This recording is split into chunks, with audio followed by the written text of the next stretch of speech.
Bienvenue à toutes et à tous pour notre échange. Oui, bonjour. Alors aujourd'hui, on va se pencher sur une ressource pédagogique qui promet pas mal de choses. Le café français, conversation réelle autour d'un café. Le titre déjà est assez évocateur. Tout à fait. L'idée, au fond, elle est assez simple. Des dialogues courts, tirés du quotidien, conçus pour s'entraîner à l'écoute, tout ça en s'imaginant dans l'ambiance d'un café à Paris. C'est une approche très ciblée. Et c'est précisément là que notre discussion va commencer. La question centrale qu'on va se poser est la suivante. Est-ce que ces dialogues, qui sont par nature scénarisés, sont vraiment un outil efficace, un outil authentique pour maîtriser le français parlé, ou est-ce qu'ils ne font que présenter une version si simplifiée de la langue qu'elle finit en quelque sorte par tromper l'apprenant? Pour moi, la réponse est assez claire. Je soutiendrai que cette approche fournit une base absolument essentielle et surtout une base très accessible pour quiconque apprend la langue. Et de mon côté, je vais argumenter tout le contraire. Je pense que c'est une version édulcorée, presque artificielle du français, qui ne prépare absolument pas à la réalité brute d'une conversation spontanée. Alors, je pense qu'il faut commencer par reconnaître la valeur même du format. Quand on apprend une langue, et particulièrement le français, on est, disons-le, très vite submergé.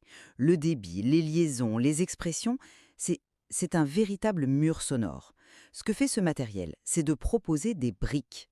Des dialogues courts et quotidiens, c'est un choix pédagogique très malin. Ça isole des structures claires, des situations précises, voyez, comme commander un café ou retrouver l'un ami. Ça rend la tâche gérable. Et quand ils affirment que c'est parfait pour la pratique de l'écoute, je suis d'accord avec eux.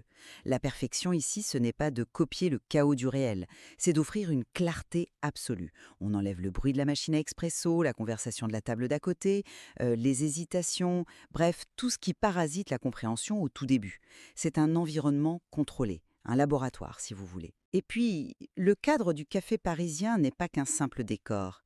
C'est un puissant levier de motivation. Ça parle à l'imaginaire. S'imaginer à Paris, commander son café, ça ancre la langue dans un désir, dans un projet concret. C'est une base très solide pour construire la confiance. Hmm, je comprends cette logique de la base, vraiment, mais mon problème fondamental, il se situe au niveau de la promesse du titre. Conversation réelle. C'est là que pour moi le bas blesse. Une conversation réelle, ce n'est pas seulement un échange d'informations. C'est un balai d'hésitations, de faux départs, de phrases inachevées, de superpositions de paroles. C'est organique, c'est désordonné. En scénarisant ces dialogues, en les nettoyant de toutes ces prétendues impuretés, on ne présente pas une version simplifiée du réel, on présente autre chose. C'est une simulation. Et le risque, c'est de créer un faux sentiment de sécurité. L'apprenant devient très bon pour comprendre ce français de laboratoire, parfaitement articulé, avec un débit modéré. Mais le jour où il se retrouve dans un vrai café, avec des gens qui parlent vite, qui se coupent la parole, qui utilisent de l'argot ou des contractions comme je sais pas au lieu de je ne sais pas, le choc est brutal. C'est ce sentiment terrible de se dire tout ce que j'ai appris au fond ne me sert à rien. Et sur le café parisien, oui bien sûr, c'est charmant, mais c'est aussi un cliché immense. Ça réduit la francophonie à un seul lieu, un seul accent. C'est ignorer la richesse de Montréal, de Bruxelles, de Dakar. En voulant simplifier, on appauvrit et on lisse toutes les aspérités qui font justement la beauté et la réalité du français. Attendez, sur cette question de l'authenticité, je crois qu'on ne parle pas tout à fait de la même chose. Vous parlez d'une authenticité que j'appellerais documentaire, une sorte de transcription brute de la réalité. Mais pour un apprenant, ça, ce n'est pas seulement inutile, c'est contre-productif. Ce serait comme donner un traité de physique quantique à quelqu'un qui apprend à peindre l'alphabet. L'authenticité qui compte à ce niveau, c'est une authenticité que je qualifierais de fonctionnelle. Qu'est-ce que vous entendez par fonctionnel exactement? C'était simple. Prenons l'exemple d'un dialogue pour commander un croissant. L'authenticité fonctionnelle, c'est que la phrase «Bonjour, je voudrais un croissant s'il vous plaît» soit correcte, idiomatique et surtout utilisable dans la vraie vie. Le dialogue se concentre là-dessus. L'authenticité documentaire, elle, inclurait le Bonjour, je vais vous prendre un croissant, oui, s'il vous plaît», avec le bruit de la caisse, et puis le boulanger qui crie à son collègue «T'as sorti les pains en chocolat?» Pour un débutant, 90% de cette information, c'est du bruit. Ce matériel filtre le bruit pour ne garder que le signal utile. Il fournit des modèles clairs que l'apprenant peut comprendre, mémoriser et, surtout, réutiliser. C'est ça l'objectif. Je vois où vous voulez en venir, mais je ne suis vraiment pas convaincu. Le problème n'est pas le mot réel, c'est qu'on trahit l'idée même de conversation. Ce qui est perdu, ce n'est pas juste du bruit, c'est la musique même de la langue. Le rythme, les pauses, les fameux qui ne sont pas des erreurs mais des outils de gestion du temps de parole. On apprend les paroles de la chanson mais sans la mélodie et sans le rythme. Et sans ça, les paroles sonnent faux. On forme des gens à réciter des phrases, pas à converser. C'est comme, oui, c'est comme apprendre à nager sur un tabouret dans son salon. On peut parfaitement décomposer et imiter le mouvement des bras, des jambes, mais le jour où on tombe dans l'eau, on coule. Parce qu'on n'a jamais senti le contact de l'eau, sa résistance, le froid, la surprise. Ce matériel, c'est un tabouret, très confortable. L'analogie elle est parlante, c'est vrai, mais je pense qu'elle est fondamentalement fausse. Je dirais plutôt que ces dialogues, ce n'est pas nager hors de l'eau. C'est apprendre à nager dans le petit bassin, là où on a pied. Avant de vous jeter dans l'océan, vous allez à la piscine, vous apprenez à flotter, à contrôler votre respiration. Vous le faites dans un environnement sécurisé. Eh bien, ces dialogues, c'est le petit bassin. Ils permettent de maîtriser les fondations linguistiques sans l'énorme charge cognitive d'une vraie conversation, où il faut écouter, comprendre, décoder le non-verbal, formuler sa réponse, gérer le stress social, tout ça en une fraction de seconde. On automatise les bases pour libérer des ressources mentales qui serviront plus tard dans l'océan. D'accord.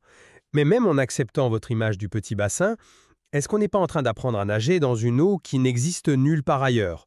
Une eau parfaitement calme, sans vagues, sans aucun courant. Et ça nous amène à l'autre point, l'efficacité de cette pratique d'écoute. On s'entraîne, oui, mais on s'entraîne pour une situation idéale qui en fait n'arrivera jamais. C'est un peu comme un tennisman qui passerait tout son temps à s'entraîner contre un mur. Et alors? C'est une excellente façon de commencer. Mais attendez, un mur vous renvoie la balle exactement comme vous l'avez envoyée, de manière totalement prévisible. Il ne vous envoie jamais une balle avec un effet coupé, un lob inattendu, il ne vous force jamais à courir au filet ou à sprinter en fond de cours. En jouant contre un mur, on devient techniquement très bon pour renvoyer une balle prévisible. On n'apprend rien à la stratégie, à l'adaptation, à la lecture du jeu de l'adversaire. On apprend à taper dans une balle, pas à jouer au tennis.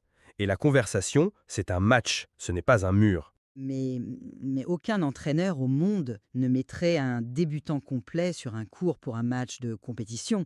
On commence justement par le mur ou par des exercices de gamme pour une raison très simple, développer la mémoire musculaire, pour que le coup droit devienne un réflexe. Ces dialogues sont le mur. Ils permettent d'automatiser la reconnaissance des structures, du vocabulaire, de la cadence de base de la langue. C'est seulement une fois que ces schémas sont ancrés, que le cerveau n'a plus besoin de réfléchir pour comprendre «je voudrais», que l'apprenant peut enfin lever la tête et commencer à analyser le jeu de son interlocuteur, à gérer l'imprévu. Sans cette fondation automatisée, il est juste submergé. Il passe son temps à garder ses pieds au lieu de regarder la balle. C'est une étape. C'est peut-être ennuyeux pour un joueur confirmé, mais c'est une étape indispensable. J'entends l'argument de la progression, oui, mais même cette première étape me semble, disons, biaisée à cause du cadre choisi. Ce fameux café parisien. On ne peut pas ignorer à quel point ce choix est lourd de sens. Pourquoi pas un marché à Abidjan, ou une administration à Bruxelles, une fête de famille à Montréal? En choisissant systématiquement le café parisien, on installe dès le départ une idée fausse, et je pense dangereuse, que le vrai français, le français de référence, c'est celui de Paris. AG. Je ne le vois pas du tout comme ça. Pour moi, c'est un choix avant tout pragmatique et honnêtement intelligent. Paris et le café, ce sont des symboles quasi universels. Ils parlent à tout le monde, de Tokyo à Buenos Aires. Ça crée un schéma mental immédiat, un contexte clair qui aide à la mémorisation. C'est un point d'entrée qui est culturellement identifiable. Personne ne prétend que c'est toute la francophonie. C'est une porte d'entrée vers la francophonie et une porte particulièrement attrayante. Il faut bien commencer quelque part, non? On apprend bien l'anglais de la BBC ou l'anglais américain standard avant d'explorer les spécificités de l'accent de Glasgow ou du patois jamaïcain. C'est une progression logique. Mais c'est précisément cette idée de standard qui est le problème. En présentant le français parisien comme la norme de départ, on le place implicitement au sommet d'une hiérarchie. Tout le reste devient une variante, une spécificité, quelque chose d'un peu exotique qu'on étudiera plus tard si on a le temps. C'est une vision non seulement réductrice mais presque hégémonique. On offre à l'apprenant une carte postale de la Tour Eiffel en lui faisant croire que c'est une carte de France et encore moins du monde francophone. On rate une occasion en or d'exposer l'apprenant, même de manière contrôlée, à la diversité réelle du monde. J'ai eu cette expérience personnellement. Après des années de français standard, mon premier voyage au Québec a été un choc linguistique total. J'avais l'impression d'apprendre une nouvelle langue. Ce genre de matériel ne prépare pas à ça. Au contraire, il renforce l'illusion qu'un seul modèle suffit. Je comprends l'expérience du choc, vraiment, mais je reste convaincue que la simplification et la standardisation sont des outils pédagogiques, pas des prises de position idéologiques. Il faut un socle commun. L'écrasante majorité des ressources pédagogiques, pour toutes les langues d'ailleurs, se base sur un standard reconnu. C'est ce qui permet de construire une progression cohérente. Le but premier de ce matériel, ce n'est pas de former un ethnographe de la francophonie, c'est de donner à quelqu'un les outils pour commander un café et comprendre la réponse. Et pour ça, le modèle parisien, qu'on le veuille ou non, est un standard de facto qui est largement compris. C'est une fondation. On peut toujours construire une maison avec des styles différents plus tard, mais il faut bien une fondation en béton qui soit la même pour tout le monde. Sauf que la langue n'est pas une maison, c'est un écosystème vivant. Et en ne montrant qu'une seule espèce d'arbre, on laisse croire que c'est toute la forêt. On prive l'apprenant de la richesse, de la complexité et finalement de la vérité de cet écosystème. Bon, pour résumer ma position, je maintiens qu'un outil comme le café français est une ressource pragmatique, efficace et précieuse. Il offre une immersion contrôlée, un environnement d'apprentissage sécurisant et un contexte motivant. Ce sont les conditions idéales pour bâtir les compétences fondamentales de l'écoute. La simplification n'est ni une faiblesse ni une trahison, c'est un choix pédagogique délibéré qui sert de tremplin vers des interactions futures bien plus complexes. De mon côté, je reste persuadé que cette approche, en dépit de ses bonnes intentions, crée un décalage dangereux entre les attentes qu'elle suscite chez l'apprenant et la réalité complexe du français tel qu'il est parlé. En présentant cette version propre, idéalisée, on ne rend pas service. On risque de rendre la transition vers de vraies conversations plus intimidantes et au final plus décourageantes. On prépare un test en laboratoire, pas à la vie.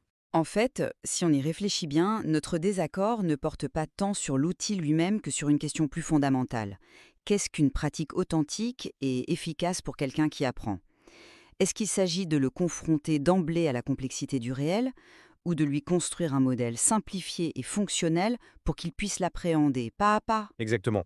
La question est de savoir si l'échafaudage qu'on lui propose est une version en miniature de l'édifice final ou une structure complètement différente qui devrait être entièrement démontée pour construire la vraie maison. Et il est clair que ce matériel invite chacun à se poser la question de la nature des outils qu'il choisit et surtout du but qu'il vise dans son apprentissage.